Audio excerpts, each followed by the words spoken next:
월 5만 원밖에 쓸 수 없으니까 차 한 봉지 더 사는 것도 사치라고요. 이렇게 작게 중얼거린 분은 78세 여성 김영숙 할머니였습니다. 그날 밤 할머니는 아무에게도 아무 말 없이 조용히 짐을 싸서 집을 나왔습니다. 식탁 위에는 단 한 장의 편지만 놓여 있었습니다. 함께 사는 것이 반드시 받아들여지는 일은 아니었습니다. 폐를 끼쳐서 죄송합니다. 김영숙 할머니. 그분은 올해 조용히 78세를 맞이한 분으로 오랫동안 부산의 작은 봉제 공장에서 50년간 바늘과 실과 함께 일해오셨습니다. 남편은 70세에 세상을 떠났고 남은 것은 얼마 안 되는 예금과 아무에게도 말하지 않았던 빚이었습니다. 할머니는 자신의 노후를 위해 모아두었던 저축에서 조용히 그 빚을 갚으셨습니다. 자식들에게 걱정 끼치는 것보다 혼자서 해결하는 게 낫다고 생각하셨거든요. 그렇게 중얼거리며 한숨을 쉬고 밤마다 식탁을 두드리는 날들이 계속되었습니다. 결코 많지는 않지만 소박한 생활과 평온한 마음이 있으면 살아갈 수 있다고 믿으며 할머니는 조용히 혼자 살아오셨습니다. 그런데 어느 날 서울에서 살고 있는 딸에게서 전화가 왔습니다. 어머니, 이쪽에서 같이 사시지 않으실래요? 이제 혼자 계시기엔 위험하잖아요. 그 말에 김할머니의 마음이 환해졌습니다. 아, 드디어 가족과 함께 지낼 날이 온 거구나. 큰 트렁크를 새로 살 여유도 없어서 낡은 보스턴백 하나에 옷 5벌과 좋아하시는 라벤더 향차를 넣으셨습니다. 그리고 딸이 어렸을 때 찍은 가족 사진을 주머니에 살며시 넣으셨습니다. 폐 끼치지 않게 도움도 되고 손자 돌봄도 할 수 있으면 좋겠다는 작은 기대와 함께 할머니는 KTX에 오르셨습니다. 서울역에 도착하니 딸이 차로 마중 나와 있었습니다. 어머니, 오랜만이에요. 짐이 그게 다예요. 오랜만에 재회에 김할머니는 자연스럽게 손을 뻗으셨지만 딸은 가볍게 웃기만 할 뿐 포옹은 없었습니다. 집에 도착했을 때 현관에서 이런 말을 들었습니다. 어머니 방은 1층이에요. 저희는 2층에서 살고 있으니까 생활 동선이 겹치지 않게 해요. 김할머니는 조금 놀라셨지만 곧 미소를 지으며 대답하셨습니다. 방이 있는 것만으로도 충분해요. 하지만 그 순간 마음 깊은 곳에 작은 위화감이 싹튼 것도 사실이었습니다. 텔레비전 소리, 웃음소리, 그리고 손자의 발소리. 모든 것이 위층에서 들려왔지만 그 소리 중 어느 것도 할머니가 계신 1층에는 닿지 않는 것 같았습니다. 오랜만에 가족과 함께 지낼 수 있는 것만으로도 충분히 행복하다고 스스로에게 여러 번 다짐하며 김할머니는 정성스럽게 차를 우리셨습니다. 하지만 그 차를 함께 마실 사람은 없었습니다. 서울에서의 새로운 생활이 시작된 지 3개월이 지나려 하고 있었습니다. 김할머니는 매일 딸 가족을 위해 일찍 일어나 부엌에 서셨습니다. 된장국을 끓이고 밥을 짓고 그릇을 차리고 손자 교복에 다림질을 하셨습니다. 학교 등하교도 가능한 한 자신의 몫으로 만들려고 애쓰셨습니다. 조금이라도 도움이 된다면 여기 있을 이유가 될 수 있을지도 모른다고 스스로에게 말하며 할머니는 묵묵히 집안일을 해나가셨습니다. 그런데 어느 날 오후 부엌에서 숨을 헐떡이며 작은 떡을 천천히 드시고 계실 때였습니다. 바로 근처 식당에서 손자가 엄마에게 속삭이는 소리가 들렸습니다. 엄마, 할머니도 우리 음식 먹고 있는 거야? 그 순간 김할머니의 손이 멈췄습니다. 입에 넣은 떡의 맛이 어딘가 멀게 느껴졌습니다. 딸은 부드러운 목소리로 이렇게 대답했습니다. 어머니, 돈 너무 많이 쓰지 마세요. 요즘 뭐든 다 비싸졌거든요.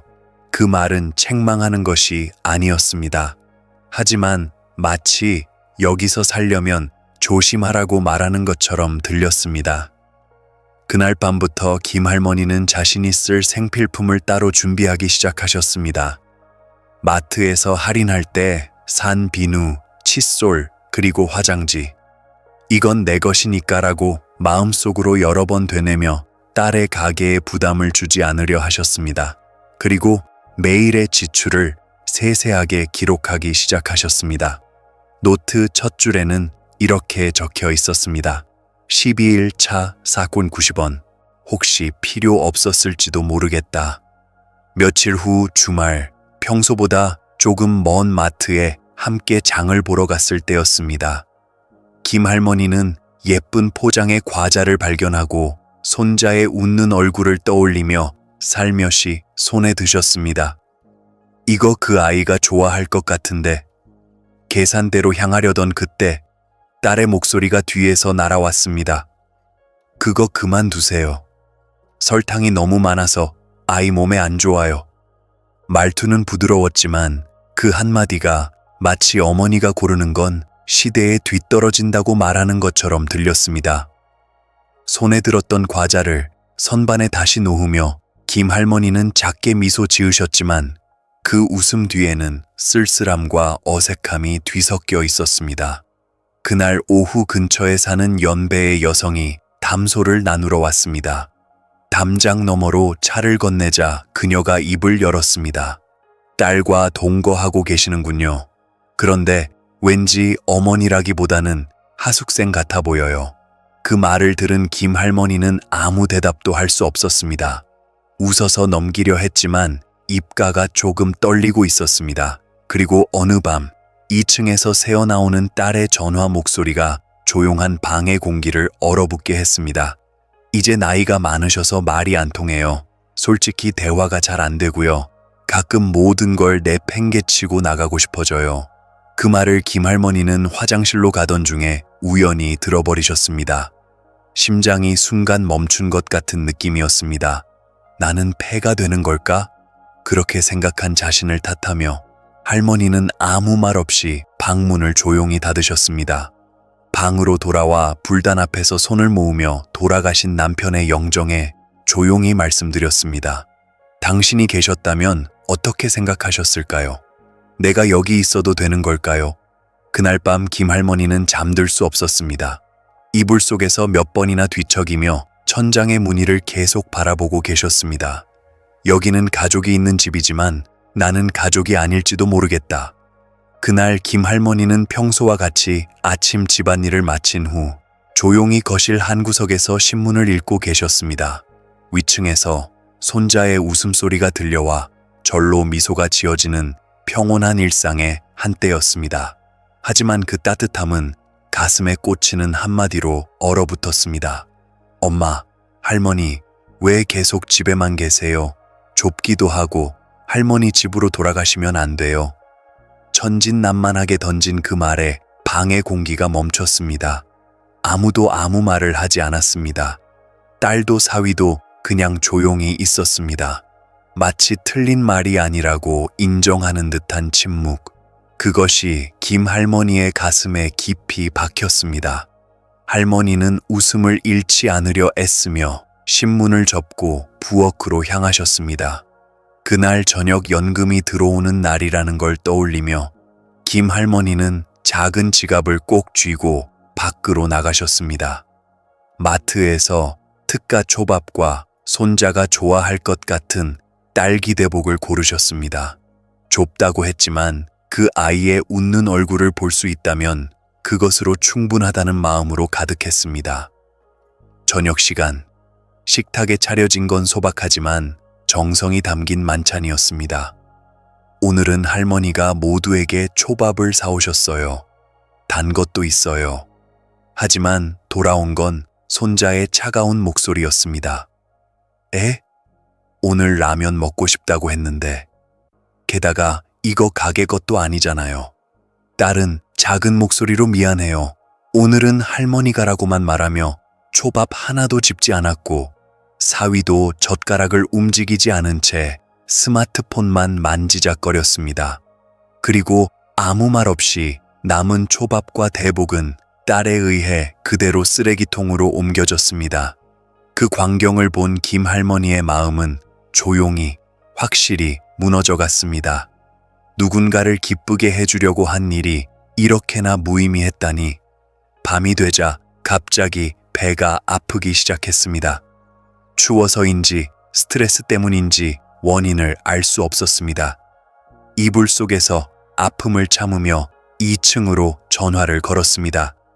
수화기 너머로 딸이 응답했습니다. 이런 시간에 왜요? 미안해. 배가 좀 아파서. 어머니, 지금 몇 시인 줄 아세요? 내일 일찍 나가야 하는데 깨우지 마세요. 파스라도 붙이고 누워 계세요. 그 말에 김할머니는 응, 미안해라고만 대답하고 전화를 끊으셨습니다. 누군가의 도움을 바란 게 아니었습니다. 그냥 괜찮다는 한마디만 듣고 싶었을 뿐이었습니다. 하지만 그 한마디는 끝까지 들을 수 없었습니다. 아픔을 아는 채 고요해진 방에서 할머니는 잠 못 이루는 밤을 보내셨습니다. 새벽 3시가 넘어도 눈꺼풀이 무거워지지 않았습니다. 할머니는 머리맡 서랍에서 낡은 일기장을 꺼내 펜을 쥐셨습니다. 작은 불빛 아래서 천천히 떨리는 손으로 글자를 써내려 가셨습니다. 오늘 처음으로 손자에게 돌아가시라는 말을 들었다. 초밥도 단 것도 아무도 손대지 않았다.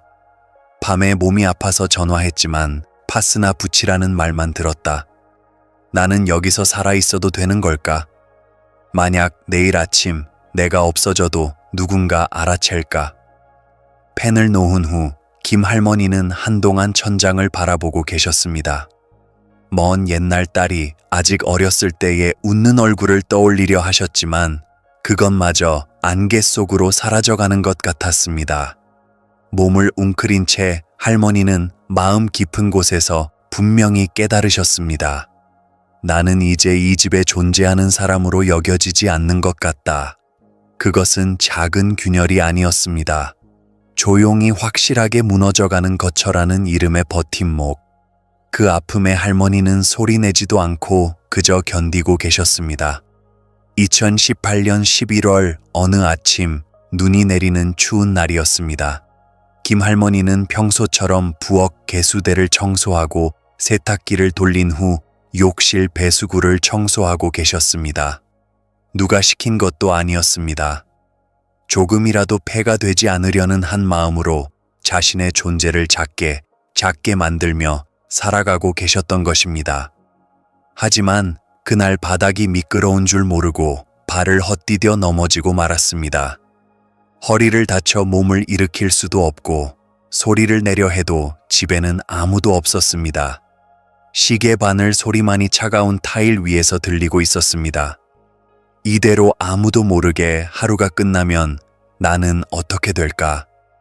그렇게 생각하며 할머니는 그저 천장만 바라보고 계셨습니다. 딸이 직장에서 돌아온 건 저녁 5시가 넘어서였습니다. 바닥에 누워 계신 어머니를 발견한 딸은 놀란 표정으로 다가와 구급차를 부르려 했지만 김할머니는 고개를 저으셨습니다. 괜찮아요. 구급차는 폐가 되니까. 그 후 근처 병원으로 가서 검사를 받은 결과 큰일은 없었지만 타박상과 경미한 탈수 증세가 보였고 의사는 나이를 생각하면 주의가 필요하다고 말했습니다. 집에 돌아와 딸이 차를 내주며 말했습니다. 어머니, 진지하게 생각해 보세요. 여기서 함께 사는 건 이제 한계일 수도 있어요. 김할머니는 조용히 딸의 얼굴을 바라보셨습니다. 그리고 딸이 계속했습니다. 어머니에게도 시설이 더 안전할 것 같아요. 전문적인 돌봄도 받으실 수 있고 무슨 일이 있을 때 바로 대응해 주실 수 있어요. 저로는 이제 충분히 모실 수 없으니까요. 부탁이에요. 진지하게 검토해 보세요. 그 말은 이치에 맞았습니다. 비난도 화도 아니었습니다. 그저 현실적인 제안이었습니다. 그래도 그 제안은 김할머니에게는 이 집에는 이제 당신의 자리가 없다는 선고처럼 들렸습니다. 할머니는 아무 말 없이 빙긋 웃으며 단 한마디만 대답하셨습니다. 알겠어요. 고마워요. 생각해 볼게요. 그 후 며칠은 아무 일 없었던 것처럼 지나갔습니다. 식사도 빨래도 대화도 평소와 다름없는 나날들. 하지만 영숙 할머니 마음속에서는 하나의 결심이 천천히 자라나고 있었습니다. 이대로 있어도 누구를 위해서도 되지 않는다. 무엇보다 자신이 필요하지 않다는 걸 더 이상 느끼며 살기에는 너무 괴롭다. 밤이 되면 할머니는 살며시 장롱 안에서 작은 여행 가방을 꺼내 최소한의 짐을 챙기셨습니다. 좋아하는 스웨터, 그리고 아직 뜯지 않은 라벤더 향차. 그것만으로 충분했습니다. 짐은 적을수록 마음도 가벼워지는 법이에요. 누군가에게 말하듯 중얼거리며. 그리고 떠나는 날은 갑자기 찾아왔습니다. 그날은 흐린 하늘이 펼쳐진 조용한 밤, 딸 부부가 잠든 깊은 밤중에 김 할머니는 식탁 위에 한 장의 편지를 가만히 놓으셨습니다. 1년 반 동안 있게 해주셔서 감사했습니다. 폐만 끼쳐서 죄송했습니다. 저에게는 역시 이 집이 맞지 않았던 것 같습니다. 모두들 건강하세요. 아무도 눈치채지 못하게, 아무의 배웅도 없이 할머니는 살며시 현관문을 열고 혼자 역으로 향하셨습니다. 차가운 바람이 코트 자락을 흔들었습니다. 발걸음이 결코 가볍지는 않았지만 할머니의 등은 곧게 펴져 있었습니다. 새벽 첫 차 무궁화호, 목적지는 그리운 부산, 그 조용한 동네에 있는 작은 집으로 돌아가기 위해서였습니다. 차창으로 흘러가는 서울 시내를 바라보며 김 할머니는 살며시 손을 모으셨습니다. 딸들이 행복하기를 바랍니다. 그리고 마음속으로 또 하나 작게 조용히 중얼거리셨습니다. 이제부터는 누군가를 위해 움츠러드는 인생이 아니라 내 호흡을 되찾는 시간으로 만들어야지. 부산으로 돌아온 김 할머니는 강변의 낡은 원룸에서 혼자 살기를 다시 시작하셨습니다. 비바람에 녹슨 문, 삐걱거리는 마루, 그리고 옛날 냄새가 남아있는 작은 부엌. 어딘가 쓸쓸하긴 했지만 그곳은 할머니에게 눈치 보지 않아도 되는 마침내 깊은 숨을 쉴 수 있는 곳이었습니다. 하루 생활비는 500원 이내, 아침은 주먹밥 하나, 점심은 잔치국수, 저녁은 나물과 된장국. 그래도 식탁에는 자신이 고른 것들이 놓여 있다는 것만으로도 마음이 채워져 가는 걸 알 수 있었습니다. 이렇게 좋아하는 것을 좋아하는 대로 차려놓고 먹는 것. 누구에게 눈치 보지 않고 오늘 하루를 내 페이스로 보내는 것. 그것이 이렇게나 사치였다니. 어느 날 김 할머니는 문득 생각이 났습니다. 장롱 깊숙이 넣어두었던 낡은 도구 상자를 꺼내셨습니다. 그 안에서 꺼낸 건 예전 봉제 공장 시절 동료에게 받은 레시피 노트와 연필, 색연필 세트였습니다. 그것은 젊었을 때의 자신이 언젠가 써보려고 했지만 바쁨에 쫓겨 손대지 못했던 작은 꿈의 조각 같은 것이었습니다. 그날부터 김 할머니는 매일 아침 커피 향과 함께 롤 케이크 굽는 연습을 시작하셨습니다. 반죽이 부푸는 모습을 관찰하며 크림 양을 조절하고 바나나, 녹차 등을 응용해서 만들어 보셨습니다. 이제 누군가를 위해서가 아니라 이번에는 내가 맛있다고 생각하는 걸 만들고 싶어요. 그렇게 중얼거리며 웃는 얼굴로 오븐 앞에 서 계신 모습은 어딘가 소녀 같아 보이기도 했습니다. 오후에는 낡은 스케치북을 펼쳐 작은 꽃이나 동네 고양이, 그리고 근처 강의 풍경을 그리셨습니다. 연필을 쥔 손이 조금 떨렸지만 그 떨림마저도 종이에 새겨지는 부드러운 시간이 흘러갔습니다. 작은 램프 불빛 아래서 할머니는 노트를 펼치고 연필로 한 글자 한 글자 오늘 있었던 일이나 옛 추억을 적어내려 가셨습니다. 오늘 밤은 그 아이 생각이 문득 났다. 서울의 밤은 차가웠지만 그 아이가 웃어주던 시절을 생각하면 충분히 행복했을지도 모르겠다. 어느 날 우편함에 봉투 하나가 도착했습니다. 보낸 사람 이름의 기억이 나서 가슴이 조금 두근거렸습니다. 서울에 있는 딸에게서 온 편지였습니다. 봉투를 열어보니 짧은 글이 들어 있었습니다. 어머니, 잘 지내세요? 추워졌으니까 몸 조심하세요. 스마트폰 화면에도 같은 내용의 문자 메시지가 와 있었습니다. 김 할머니는 그걸 읽으며 한동안 조용히 서 계셨습니다. 그리고 답장은 하지 않고 그저 일기장에 살며시 적으셨습니다. 3개월 만에 연락. 그 아이 목소리가 들린 것 같았지만 나는 이제 돌아가지 않는다. 사람은 충분히 상처받았을 때만 조용히 스스로 각오를 하는 법이다. 그날 오후 평소처럼 우편 배달원이 찾아왔습니다. 건네받은 건 봉투가 아니라 작게 접힌 종이였습니다. 펼쳐보니 색연필로 그린 소박한 그림이 있었습니다. 김 할머니가 라벤더꽃 옆 평상에 앉아 웃고 계신 모습, 그 옆에는 할머니와 꽃이라고 아직 서툰 송글씨로 적혀 있었습니다. 그려줬구나. 가슴 깊은 곳이 따뜻해지는 느낌. 눈시울이 뜨거워지는 걸 참으며 할머니는 그림을 불단 앞에 가만히 놓으셨습니다. 그리고 남편의 영정을 바라보며 천천히 말씀드렸습니다. 마침내 나는 나답게 살 수 있는 곳으로 돌아왔어요. 그날부터 김 할머니는 불단 옆에 자신의 사진도 놓기로 하셨습니다. 젊었을 때 찍은 작은 웃음의 한 장. 그 사진 아래 할머니는 짧은 메시지를 적으셨습니다. 드디어 나는 내 마음의 솔직한 인생을 선택했습니다.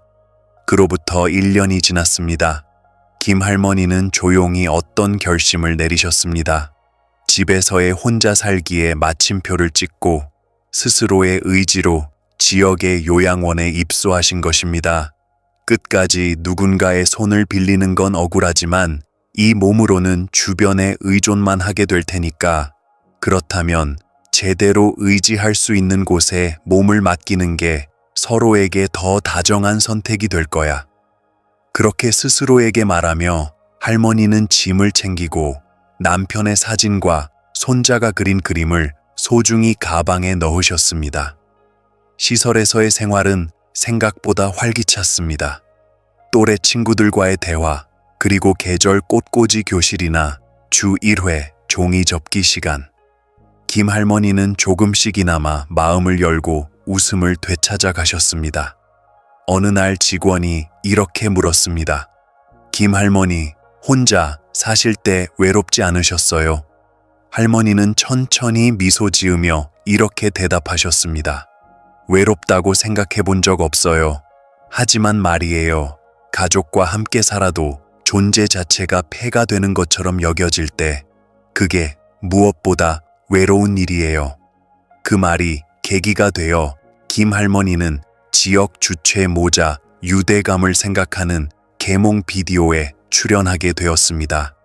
카메라 앞에서 할머니는 과거를 돌아보며 차분한 목소리로 이렇게 말씀하셨습니다. 부모라는 건 자식에게 뭔가 해달라는 게 아니에요. 그저 자신의 존재가 받아들여지고 있다고 느낄 수 있는 것만으로도 그게 제일 큰 행복이에요. 이 인터뷰 영상은 인터넷에서 많은 반향을 일으켰습니다. 한동안 고향에 안 갔던 어머니께 연락드려야겠다. 눈물이 멈추지 않는다. 그런 댓글들이 줄줄이 올라왔고 그 영상을 계기로 오랜만에 고향에 전화를 건 젊은이들도 적지 않았습니다. 그리고 어느 날 오후 김 할머니의 시설에 한 여성이 살며시 모습을 드러냈습니다. 입구 유리창 너머로 보인 건 웃으며 종이 접기를 가르치고 계신 어머니의 모습이었습니다. 그 주변에는 또래 입소자들이 모여 즐거운 시간을 보내고 있었습니다. 딸은 그 광경을 말없이 바라보고 있었습니다. 말을 걸지도 않고 그저 손수건을 꼭 쥐고 천천히 그 자리를 떠났습니다. 내가 알던 어머니보다 훨씬 아름다운 얼굴을 하고 계셨어. 그녀의 눈에는 억울함과 안도감, 그리고 죄책감이 뒤섞인 눈물이 맺혀 있었습니다. 김 할머니는 코로나19로 인한 폐렴으로 조용히 생을 마감하셨습니다.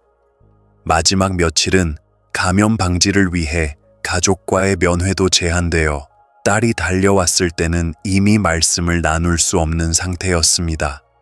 미안해요, 어머니. 고맙다고, 미안하다고. 아무 말도 못한 채였어요. 영정 앞에서 딸은 목소리를 죽이며 몇 번이나 고개를 숙였습니다.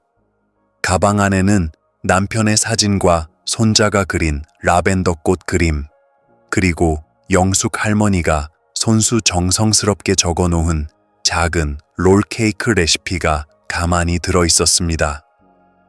당신 곁에 있는 어머니는 오늘도 조용히 당신의 등을 지켜보고 계실지도 모릅니다. 만약 함께 살고 계시다면 고맙다는 한마디 전하고 계신가요? 월 5만 원의 연금밖에 없는 어머니가 가장 두려워하시는 건 돈이 없는 게 아니라 거처가 없다고 느끼는 일일지도 모릅니다. 당신의 어머니 혹은 할머니와의 추억, 가슴에 남아있는 말이나 후회가 있다면 꼭 나누어 주세요. 끝까지 시청해 주셔서 감사합니다. 이 이야기가 마음에 남으셨다면 좋아요와 구독으로 응원 부탁드립니다. 또 다음 이야기에서 뵙겠습니다. 여러분의 응원 잘 부탁드립니다.